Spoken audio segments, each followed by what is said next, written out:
Hello and welcome to I'll Knit If I Want To. I'm Andrea Mowry of Drea Renee Knits, and I'm going to try and answer some of your knitting questions. Today I am wearing my fresh off the machine Georgia dress. This is a pattern by Elizabeth Suzanne, and I am really happy with how it turned out. I am going to adjust the hem. It's a little too long, and I added a pocket because pockets, and I am wearing it with my velvet mirror cowl. This is a cowl I released earlier this year. I think it was around January or February, and it's so soft. It's really nice to wear next to the skin because it is knit with Ching Fibers, Surrey Alpaca, and Spin Cycle Yarns Nocturne, which is how you can see this kind of gentle color shifting. It's like a rusty orange over to kind of a navy.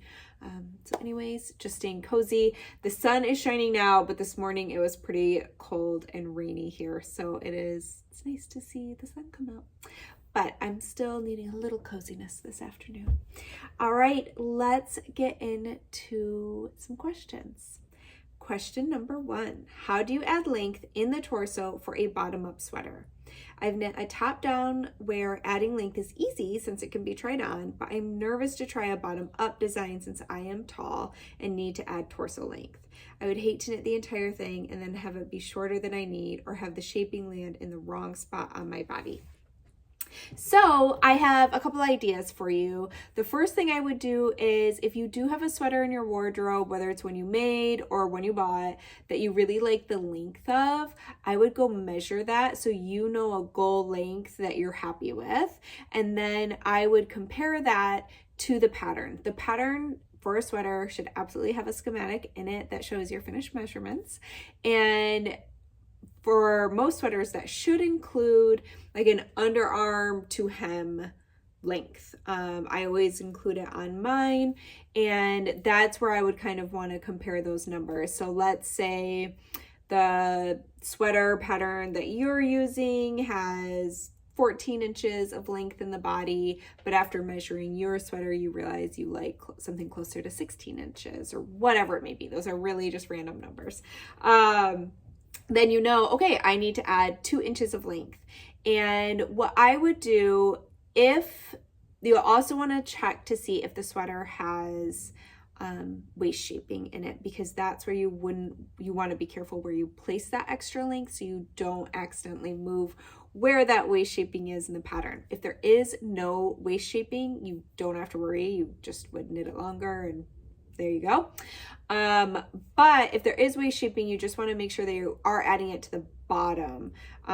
So I would add, again, let's use my initial example of it was 14 inches. You want it to be 16, so you need to add 2 inches of length. Let's assume that they start with a basic ribbed hem. I would go ahead and in between where that shaping starts and your hem, add that 2 inches. And then I would just follow the pattern as written. If there's no shaping, all you're gonna do is make sure that your sweater includes those extra 2 inches before you either, depending on the construction of the sweater, start working that yoke back and forth flat to create the opening for the sleeves, or before you join the sleeves to the body to work the yoke all as one. So like a drop shoulder pattern, typically you're gonna get to the underarm and then you're gonna start working the front and back flat separately instead of working in the round anymore. And if it's a raglan or a circular yoke or something like that, you would join the sleeves in and work it all as one. So again, it's just before that sleeve area, the underarm, that you want to make sure you've added that length. Another idea, 2 more. So you can try on a bottom up sweater. It's just very different experience than trying on a top down, because what you're looking at is the circumference of the sweater and how that's feeling. Obviously keeping in mind for both the width and the length of that sweater, it probably will grow at least a little bit after blocking. But you can still pull that sweater on, and typically sweaters are going to go a couple inches below the underarm. And so I wouldn't put it right into your underarm, but just a little bit below, maybe 2 inches below, and kind of see, okay, do I like the length of this right now? So that's a way you could kind of judge length that way to make sure you're happy with it. And my last idea would to maybe be to use a provisional cast on, and cast on that way. You'll knit the whole sweater, then you can try it on and decide, okay, do I want more length, or am I happy with it? The one thing with that is if you decide you do want more length, you're now, once you put that, take the provisional cast on out and you have all those live stitches, you're now going to be knitting in the opposite direction. So that won't be perfectly seamless. So what I would even consider doing is, if it, again, I'm just kind of assuming most sweaters, the vast majority of them have ribbing at the bottom, right?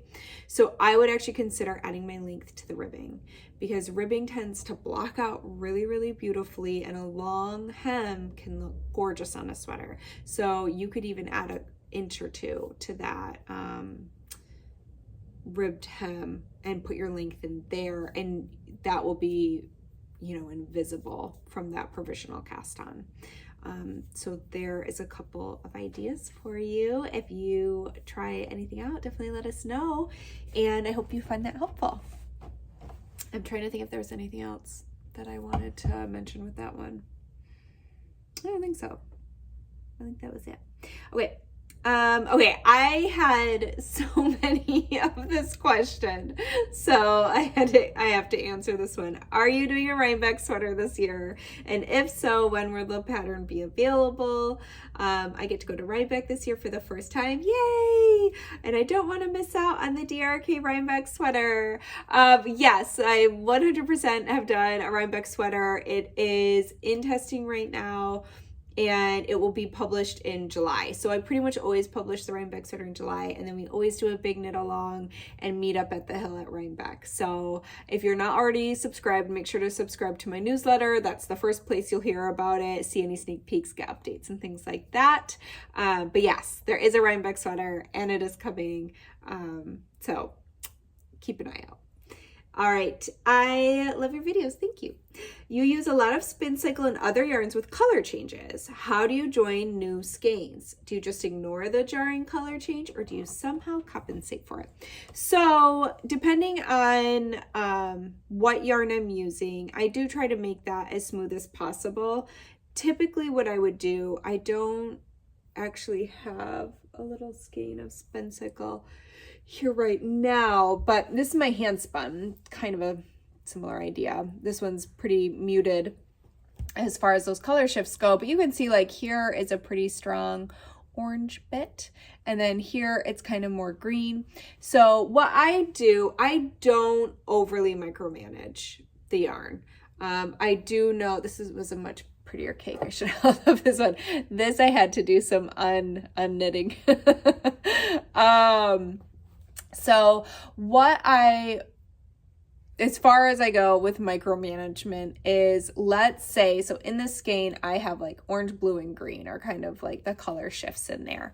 And if I ran out of my first skein on orange, I would see, okay, is this end of the yarn closer to where I ended on here, or is my outside tail, is that closer? So if this one had ended on orange, I would then go to this one, since the orange is on the outside. If it seemed more orange on the inside here, I would pull from there.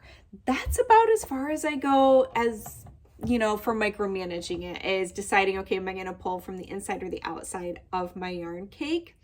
And that being said, I do know of a number of my friends who absolutely micromanage their yarn, and you could always snip a bit off. You know, like if you have to lose a yard or two, it's probably gonna be fine. We usually always have at least a little bit left over when we're done with our project. So that is another option, is you could cut some out just to get you a little closer to where the yarns match up better. So that's an idea for you too. But besides that, no, I don't really do anything special. All right. My question is about yarn substitutions. So I know that when substituting yarn for a pattern, you want to pick something that has a similar fiber content. But one of the things I like to do is spin yarn with unique fiber compositions, say a 40-30-30 cotton BFL silk. How would I go about finding patterns that would work well with my unique yarns? Is it just guesswork? I thought this was such a great question. We've talked a little bit about yarn substitutions on here. And as always, I always recommend, there are books written on this. I always recommend Clara Park's book, The Big Book of Yarn. I also recommend is it called The Big Book of Yarn or The Knitter's Book of Yarn? One of the two. And then she also has one on wool in general. And they're great. They're just so full of information that can really help you decide when you are getting to that level of your knitting where you're really curious about the fiber blends and content and how that affects your knitting. So I think that especially with a unique yarn, with the example you gave, the majority of it is cotton. Well, not the majority, but the biggest slice of the pie is cotton. And then you have an even BFL to silk. So it's only 30% wool. And to me, so with that combination, I'm thinking about, okay, the cotton, the silk's going to add a little bit of shine. It's definitely going to add some strength. And then I think that BFL is going to help balance out the lack of bounce of the cotton and give it a little bit of elasticity. But to me, cotton and silk don't have a lot of elasticity, if any at all. They're kind of, they don't have a lot of give, but I think the BFL, it sounds like, would kind of balance that out nice. So in my head, I immediately would think if I had that blend, I would be looking at either shawls or summer knits, like a nice little summer cardigan or tank or something like that. So that's where I would begin my search for a pattern, is kind of looking within those realms. And from there, you can kind of, if you find patterns you like, you can look at the yarn the designer used and say, okay, does this seem close enough to the composition? But really, to me, then it comes down to swatching and knitting a big enough swatch and letting it dry fully so that you can see, does it gonna grow a ton? How close am I on gauge? What is this fabric like? Does it look similar from what you can see in the photos of that pattern? And after saying all that, I would say if all else fails, knit a shawl. Shawls are so yarn substitute friendly generally because they don't have to fit you a body part perfectly. It doesn't need any tailoring. It's a piece of fabric that we wrap around us. And I also, it sounds like doing these really unique fiber combos that you're probably pretty comfortable with your spinning and what you're coming up with. Or maybe you're not spinning. Oh no, you are spinning, sorry. For a second there, I was like, wait, did I just assume there was a spinning component to this? But no, you did say spinning yarn. So I'm sure that you feel pretty good about, pretty confident in the yarns you're creating and what you might already like to use them for. But definitely swatching. And this is where I would come back to from any of my spinner friends out there. I know that there are a lot of us, just like there's a lot of knitters who don't wear their knits. I think there's a lot of spinners who don't knit their yarn, that they spin up. And so I think that this is also just a side note for all of us who spin, is why it's so important to knit with what we've spun so that we can learn, like, okay, this is the fabric I get from this yarn and it would be really, really well suited for A, B, or C projects. So yeah, I hope that I answered that in a roundabout way. Eventually, I think we kind of got there. At the end of the day, knit a shawl, or definitely peek at the fiber content of any pattern you're thinking about swapping it in for, but swatch, swatch, and swatch. or at least like do projects with all these different yarns so that you can really see and have an idea going into the project. I know how this yarn behaves. All right. I recently finished the Curio socks, but I am new to color work. I knit magic loop. What are your recommendations to help with the transition between needles? Sometimes the stitches are too tight and sometimes too loose. Is there a way to be more consistent? I actually did a video tutorial for this exact thing a while ago. So I'm going to link that below, but I show how I like to tension color work when doing magic loop for a smaller circumference. So basically what I like to do, which is really, really similar to how I tension color work in general, but what I prefer to do is I always try to keep my stitches that are on my right hand needle spread out so that as my yarn's coming from the right to knit the next stitch on the left hand needle, it's already kind of at like the max I would need it to stretch. And I find that that really helps keep my tension even and my floats at a length that I like. And so I do a very similar thing when I'm going over the gap, where I kind of try to straighten out those needles and do that same spreading motion to pull that yarn, and then I work the stitch.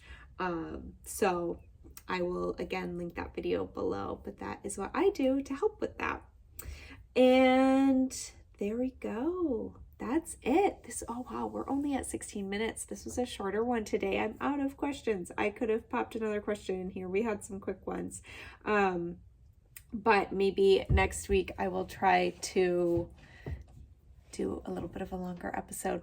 I'm looking around like, do I have anything else to show you? Nope. Not right now. But I hope that you have a lovely weekend. I hope that it is full of some making. Maybe you will also have to deal with all kinds of fuzzies on your lips due to your love of fiber and yarn and spinning and even threads from your sewing. Maybe you'll do some gluten-free baking or baking in general. It doesn't have to be gluten-free. That's just how I have to have it. But yeah, I hope that it's just a lovely weekend and you get to do some making. Let me know what you're making down below, whether it's whatever it is, any kind of making music, making food. I'd love to hear about it, and I hope to see you back here next week. Have a great weekend.